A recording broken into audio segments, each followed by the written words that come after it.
Hello and welcome to Growth for Good, where we talk with the people driving change, resilience and innovation across our communities. In this episode, we're joined by Michael Miele, co-founder of Mieles Gelateria, a family business that's been scooping success from the heart of Inverness since 2016. From their Italian heritage to Highland craftsmanship, Mieles' story is one of bold vision, community spirit and staying true to quality, whilst embracing technology and growth. So we'll be hearing how Michael turned a sceptical idea that an ice cream shop couldn't survive in the Highlands into a thriving local brand, now expanding across the region. This is a story about heritage, innovation, and the power of purpose in small business. So let's get into it. Well, I'm delighted to welcome Michael Miele of Mieles Gelateria in Inverness and other places, as we'll hear shortly. So thanks for joining us on the podcast. Oh, thank you very much for having me. Oh, it's a pleasure. So tell me first of all about Mieles. What makes your gelato so special? What's the key to that? Well, I think the first and foremost, the innovation of the flavours is absolutely key. I think when we kind of started, we were bringing something that had never been seen before to Inverness. The mad flavours, the excitement of just the innovation of, not just your regular tastes. So pudding, dessert, ice cream, gelato, it's always exciting for people. What you've done is you've made it more exciting. Yeah, but we've also then we're making gelato and selling gelato, which in its own right is different from ice cream. Mm-hmm. Your smoother, creamier, less icy textures, more denser, more flavours are all part of what makes up Mieles Gelato. Now going back for generations, it's how our family's done it. Well, I want to ask you about that in a minute, but let's just talk about gelato first, because obviously people keep saying, you're selling ice cream. How do you feel about that when you hear people say you're selling ice cream? As long as they know it's us. As long as they're still coming to us. I think when people say they're going to the ice cream shop, and I think we've become a place that people know as the ice cream shop, which is very nice to know. And when they're coming to us, they know there's a difference. They maybe don't understand the difference, but they can tell that it is different and it's hopefully better than most other companies that are manufacturing ice cream. Why do you know it's better? So from the artisan point of view is that each product is made by hand. It's not made in massive continuous freezers that batch out hundreds of thousands of litres a day. We are in the factory ourselves, manufacturing the product by hand. Every ingredient, all the fresh fruits, everything that get added by hand. We then use small artisan batch freezers, which take the product from a liquid form to a frozen form. And those add in a natural amount of air. So there's a way of doing it, but there's a craftsmanship around. Absolutely. How it's put together. Yeah, absolutely. And I think when you look at a regular ice cream, or you think of ice cream, you think of these flat kind of trays that the ice cream's getting scooped right through the centre of, and that's not us. Anyone that's been in our shops will see that it's mounded up, it's peaked up right out, the design and the art, and it is its own kind of art form, that how we want to present it and decorate the cabinet, because you eat with your eyes. So gelato is different from ice cream? It's just different, It's just yeah. different. There's a lot of science. You would say better? I would absolutely say better. Yeah. When ice cream first started, it was just gelato. There was no difference. Gelato is the Italian word for ice cream. But over generations, British people like to make more profit, so they add more air and use machines that can pump air through products, whereas back in the early 1920s, etc., there was none of these machines. It was just artisan gelato. We've just kind of taken it back to basics, but with this huge, expansive portfolio of flavours that we can produce. And so that's something about the name, gelato versus ice cream.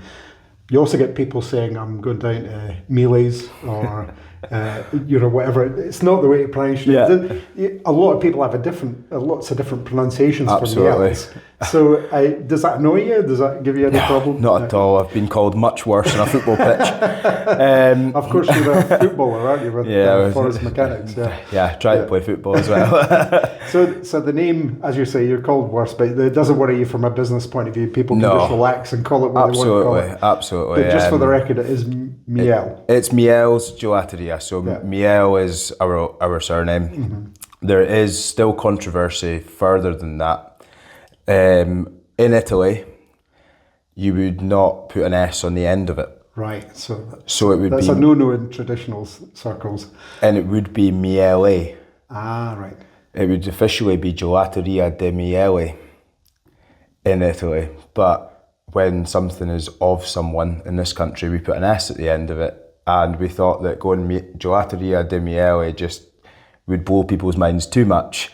So Mieles Gelateria was the common denominator, So you've obviously given this a lot of thought. Yeah. And one of the kind of impressive things I think about your story is that you started this business at the age of 22. Yeah.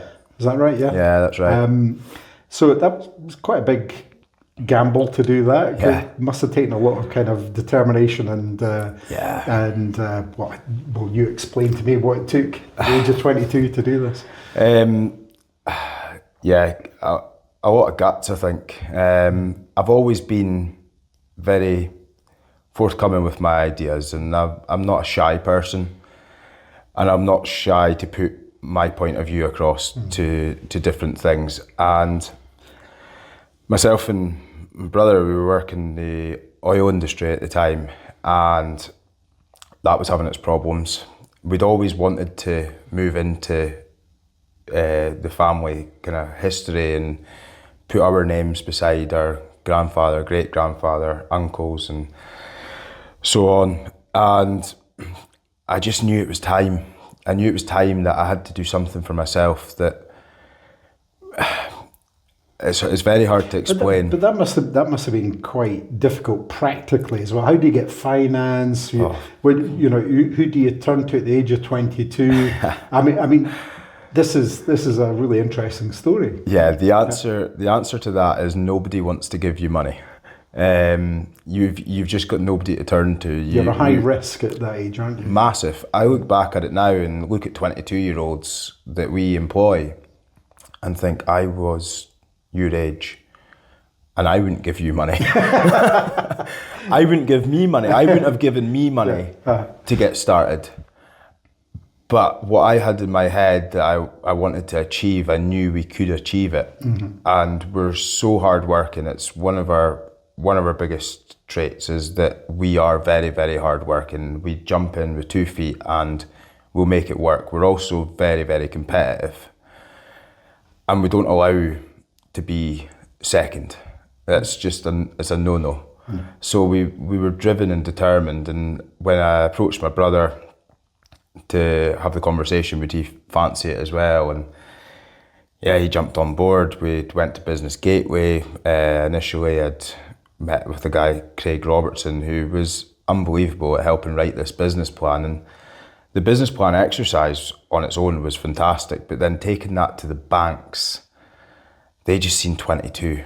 That's they couldn't get past it. And then they couldn't get past it. It was gelato or ice cream, as they also referred to it in the north of Scotland, despite 100 years of our family manufacturing it. And you see all these other big companies, you've got your Mackeys and Rizzas and things in the north of Scotland that succeed. They couldn't see that. They didn't want to give us the money to get started. And it was a really, really difficult time to try and persuade. How did you get past that then? You obviously had a really good vision, lots of enthusiasm, determination, that will to win.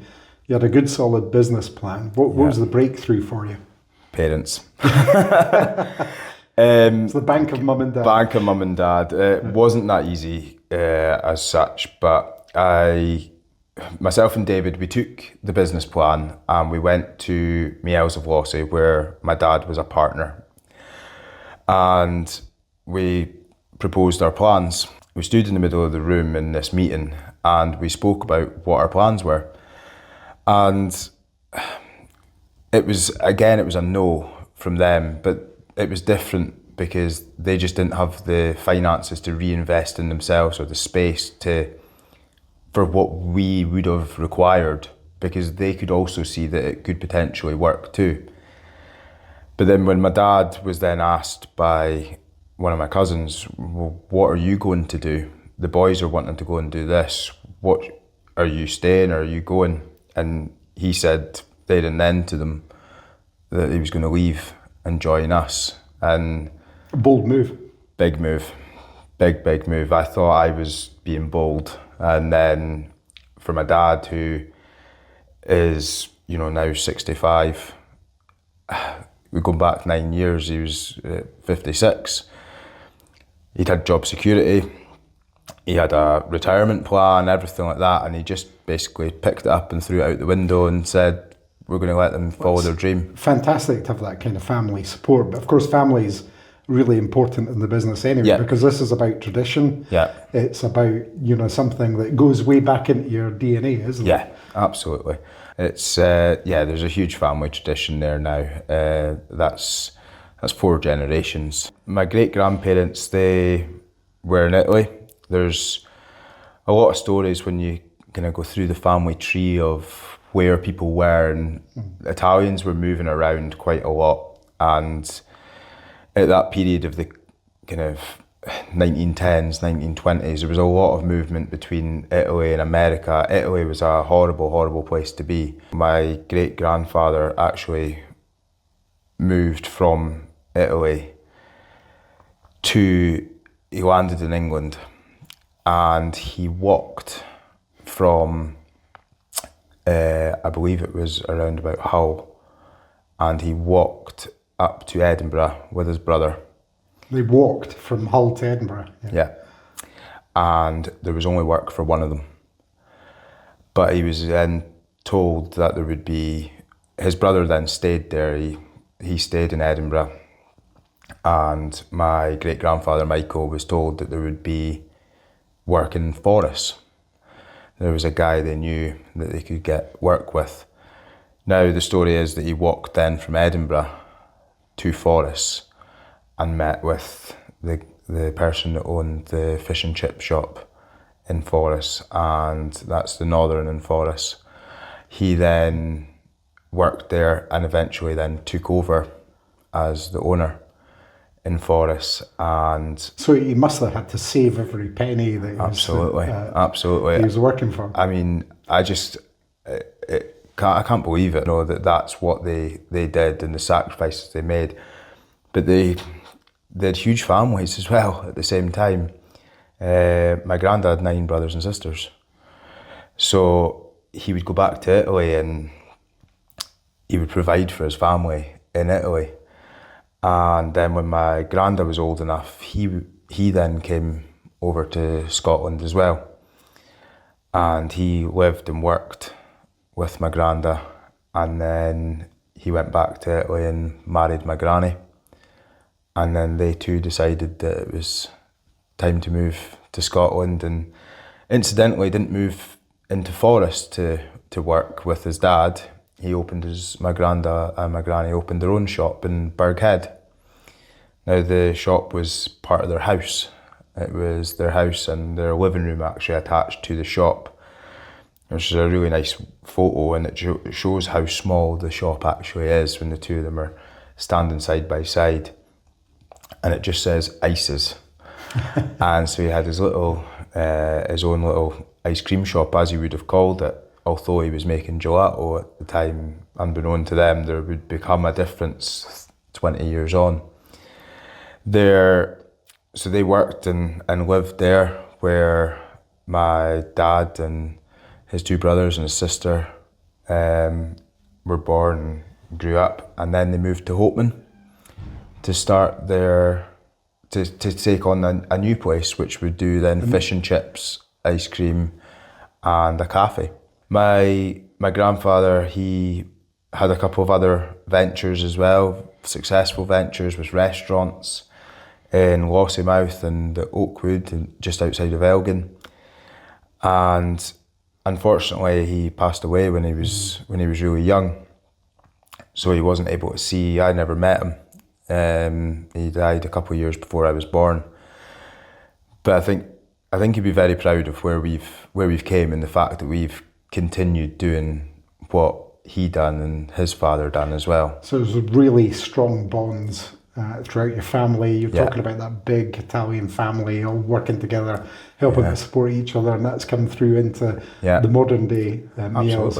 Absolutely. It's and I think that's one of the key parts of what people have bought into about us is we are a family business. There's a lot of history there, and we're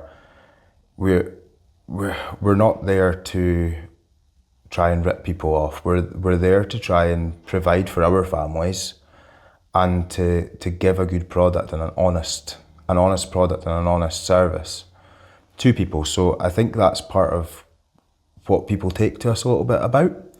I could be wrong, but that's my impression of what I've heard from customers. So yeah. When you started the business in Church Street, there were many people who thought an ice cream shop, as they saw it, we know it's Gelato, an ice cream shop would never work in Inverness, particularly given that you opened it in the winter. What was your thinking at the time? You must have been really confident you could get this to work. I mean, I was a neighbour of yours at the time, and I thought, God, that's going to be a really tough sell down the bottom of Church Street. And if people don't know Church Street in Inverness, it's not in the main shopping area, is it? So no. What gave you the confidence that was going to work? So one of the big reasons for opening in the winter, it was always the plan, was don't open straight into summer. We knew Inverness would be hugely touristy, and that's not our main demographic. That's not who we were aiming for. We were aiming for locals. You wanted to be going for the community. Yeah, absolutely, and the local people. And we knew if we opened in the winter, now opening on the 9th of December necessarily wasn't the plan.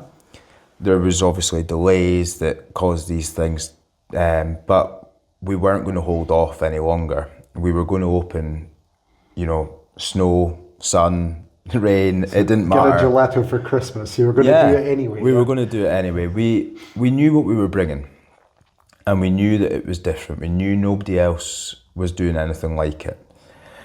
We would sit for, days at the top of the lane that goes down to the river and watch people moving around, and we knew that people would walk up there but never turn left towards our shop, because that end of Church Street, it was really, really quiet. Even the landlord for the shop said to us, are you sure you want to do this? Now, that was the owners of Stratton Dairies, which was there many years ago. He's still the landlord now, and he was saying, like, boys, what are you doing here? That's some confidence to override all that. Yeah. But we knew what we were bringing, and we knew that we had something to give, and we wanted to go for, showing our customer service, showing our product to local people, that by the time it came to the spring, more and more people would know about it. And during a meeting with a supplier of ours, we came up with this plan to give everything away for free. Give it away for free? Give it away for free, right. Day one. So that sounds not like a part of your business plan. It sounds like a kind of last minute decision. It wasn't a last minute decision. No. We'd been thinking about it for weeks by the point that we actually opened. And it definitely wasn't a part of the plans. Yeah. But as the money was severely running out, I mean, we'd left our jobs 3 months before we opened. And we've got the to remember there's a remortgage going on in the background, there's all this stuff. So high stakes for you. Yeah, very, very high risk. And I remember there was a few moments where we said, like, well, maybe we shouldn't be giving it away for free. We need to make something, or we're going to be out in the street. Again, I think I was just so stuck with, no, we're going to do it. We have to do it because the marketing of giving it away for free, I mean, people are going to talk about it, an ice cream gelateria opening in the 9th of December when it's snowing outside, where it is, but when you start giving it away for free, there's more and more talking points. And people are then coming down to try it. And we've seen the same kids after school coming in 6 or 7 times, and we just said to them, go and bring someone new, and you can come and have another one. It's turned out to be a genius marketing move for you when you look back on it, hasn't it? Yeah, I mean, the queues were down the street. The queues were out the door, down the street all day.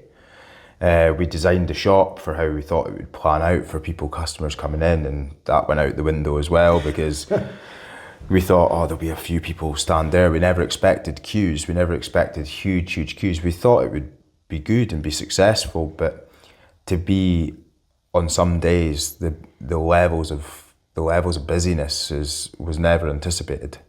And you also did something really that would challenge most people, which is say, right, the opening hours are going to be different. Yeah. We open till 9 p.m. every night.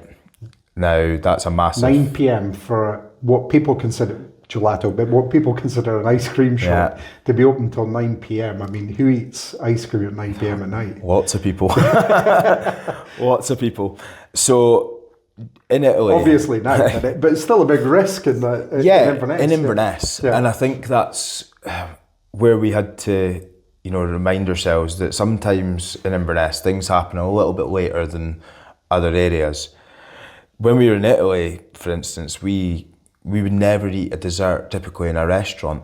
You would always go for a walk to a gelateria, and that's just the norm.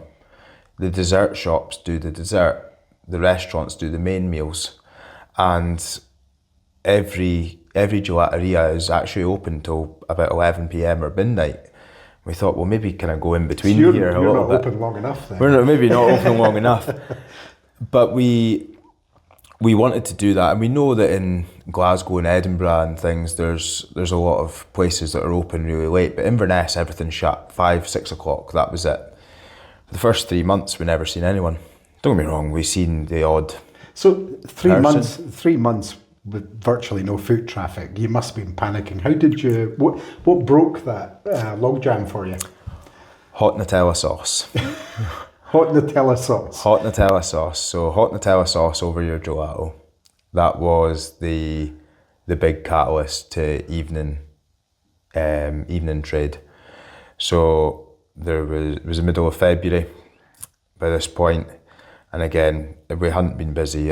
We manufactured everything in the back of the shop at the time, and I did the majority of the manufacturing. David, who is very, very customer service focused, he would do all the front of house serving, and we would obviously collaborate when required. But at that time of the night, I was working in the back until he shouts me through, and Michael, get through here. So I walked through, and I'm like, wow, the queue, we'd just never seen it. It had never happened before during the day or at night. Even on opening day, it hadn't looked like this. The queue came up the shop to the top and then went back out the door and down the street. That must have blown your mind to see that after all that time. Yeah, I mean, we hadn't seen anybody at 7:30 till this point, and then we seen everybody. And that just opened the floodgates, did it? That was it. Yeah. Every night, I think people then started to get to know that the parking outside, you could park in a loading bay, you wouldn't get fined, you could realise that we had spaces to come into. It wasn't as busy in the town generally, it was easier to get to. And that time in the evening became the busiest time. We did some marketing on it as well, that have dinner, come see us after, we'll sort dessert. And people bought into that, and that enjoyment of just going and doing something just a little bit different.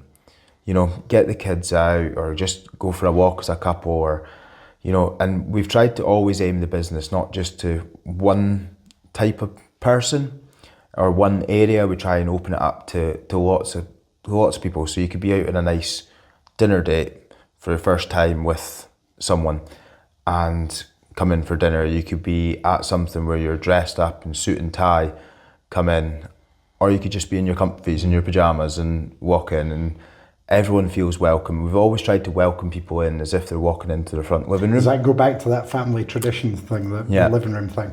Yeah, back in the family living room, that's where you're getting welcomed into. And that's always what we've tried to achieve. And I think people have kind of really bought into that. And that point in the evening is... Yeah.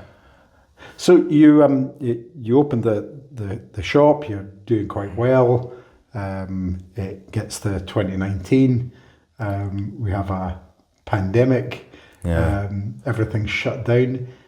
What happened during that time for you? 2020, March. Things have been good. There's obviously been ups and downs with any business. We'd obviously kind of been through the Brexit thing just before that as well, and then we get to 2020 with these major plans for what we wanted to do next. And then we sat in a room and we're like, if this happens, what are we going to do? We need a plan. And we came up with the idea of doing home delivery. Home delivery was something that we'd never thought we would get into, particularly at that point. It wasn't ever in the plans to become a home delivery service. If you're sitting in your house, your flat or whatever, it's not the first thing you think of. I'll get some gelato delivered. It was quite a new idea. It was quite new, but we said, right, if we do this, how are we going to do it? And we'd managed to plan it about 3 or 4 days before we officially went into lockdown. And I remember Boris Johnson coming on the TV and telling us all just to stay at home. You would. Telling us all just to stay at home and, not move. And that for us, again, still wasn't an option. At the time, my son was 5 months old, and we had a business that we needed to keep moving. It was still very young, a very young business. It was only really 3 years old, just over 3 years old. And sitting around doing nothing wasn't an option. You had certain businesses that were still allowed to open, but our business kind of fell into this really awkward kind of category where it wasn't going to get any support because we were essential, or looked at as an essential business from the outset, but was the people's perception of us an essential business? So we were really trying to weigh that up, like, should we stay open, or with everything that's in the media, are people just going to then turn against us because you shouldn't be open? So we had a lot to weigh up, but we had this delivery plan, and within 24 hours of us being told to go into lockdown, we switched into a delivery service and we shut the shop from the outside. We put out the phone number. We then put the flavours up on social media every day, what we had available. And we did slots where we had drivers who was just our guys to start with, who needed to work as well. We had certain people that couldn't be furloughed as well, which we needed to keep them in work. We didn't want to let anyone go. That also wasn't something that we wanted to be known for. So we kept every single person on. We flipped into delivery service and we put in slots for every hour. It was brilliant. It was great fun, but so chaotic. And I think that's what made it quite fun at the time. It was chaos. You didn't have time to think about COVID as such. You just had to focus on the next hour and getting these deliveries to people. And the phone was ringing constantly. It must have been really exciting for somebody like you, who clearly, from what we've talked about so far, just sees a challenge and runs at it like a bull, if you don't mind me saying that. That's the way it comes across. So you're just going, right, we're going to hunt this one down. Of course, difficult times, you've managed to keep that going. You've been investing in the business because it was important to you to use new technology, but also not to lose your traditional methods. How have you done that? How have you moved into new technology but keeping that tradition alive? So a lot of technology is obviously moving substantially all the time. And because you're a big water user, aren't you? That's something that's... Yeah, water cools all our compressors. Mm-hmm. So we've moved into having water glycol chiller systems, which are closed loop chillers. And basically our machines prior, when we moved into our new manufacturing unit, we calculated up the amount of water usage that the machines were going to use, and it came out at approximately 27 million litres of water a year. And it's something that we never anticipated at the start, was thinking, oh, how's this going to impact the environment? So flushing all that water away, essentially. Yeah. So, but when you start a business, or particularly when we started the business, it was never ever a consideration. We never thought, oh, we're going to have to do things that are going to be sustainable. And over the last 5 years, I would say there's been a massive uplift in sustainability and looking after the environment even more so, not just picking up your litter, etc. Is that important to you? It is important. But at the time when we first started, I would say it wasn't something that entered my head. But coming into now, it's something that we always look at when we're buying a new piece of equipment or a new technology or freezers, or it's got to be something that is environmentally friendly. And the water, for instance, it's fresh water. It's not getting used for anything other than cooling a compressor down.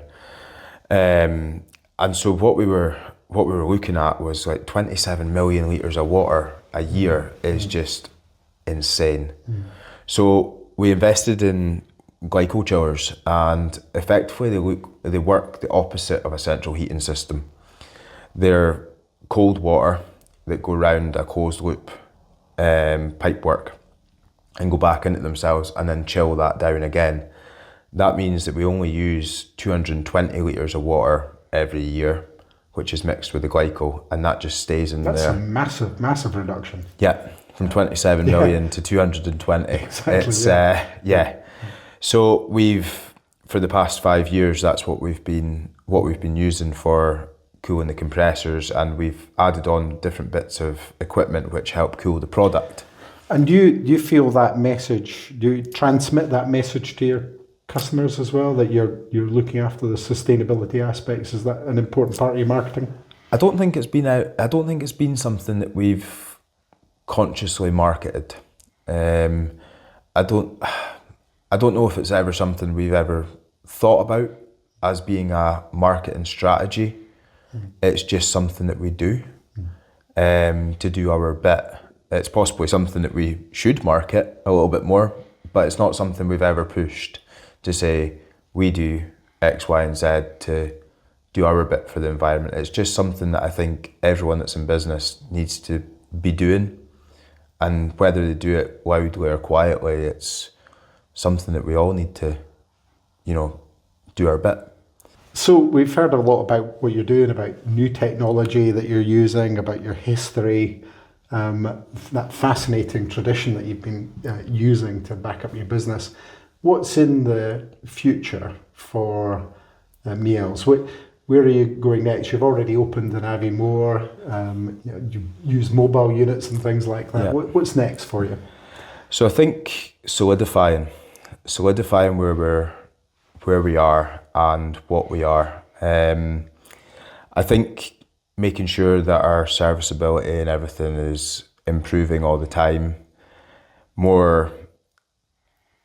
Looking at more recipes and more new exciting flavours all the time, and trying to really solidify the core of the business. And Is this about, you've had this drive for quality and tradition. Is this about constantly improving the quality, really getting down to the granular part of it? Absolutely.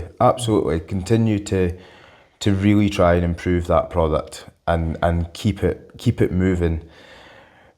With a business like ours, you're always competing with the world, with Instagram and social medias across the world.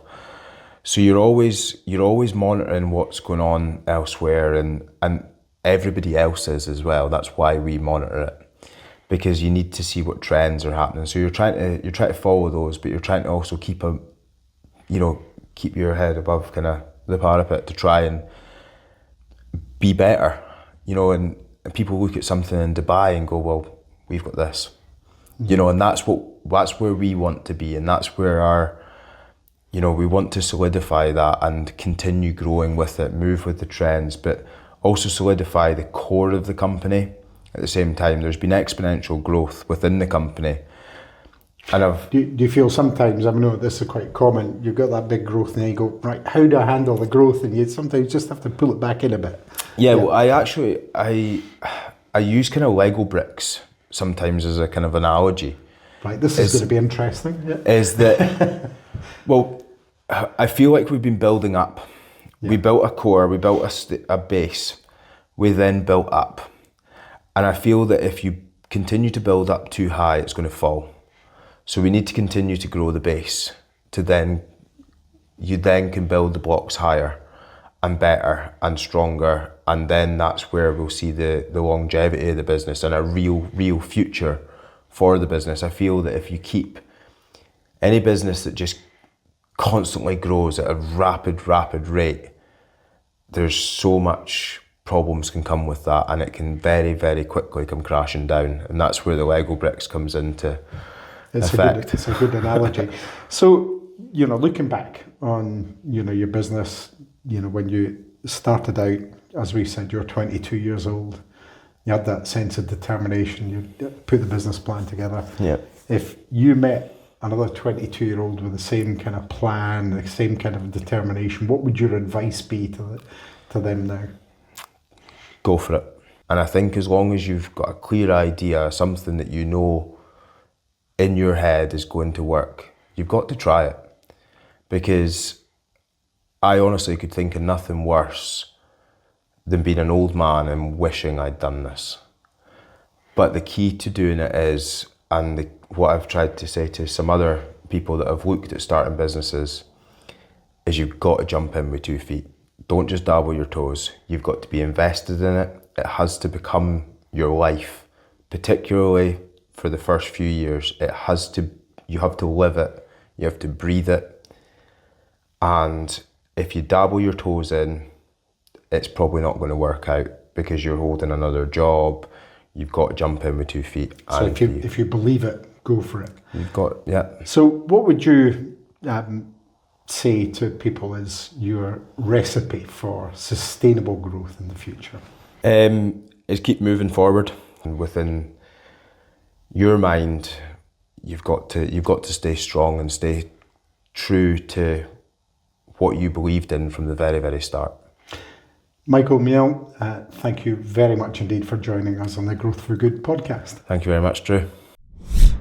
Well, that was Michael Miele of Mieles Gelateria, proof that tradition and technology can blend beautifully when driven by community and care.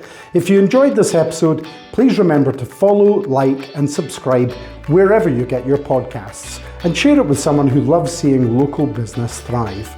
You'll find more stories, insights and resources at drewhendry.scot, and of course at Growth for Good. Thanks for listening and watching, and keep growing for good.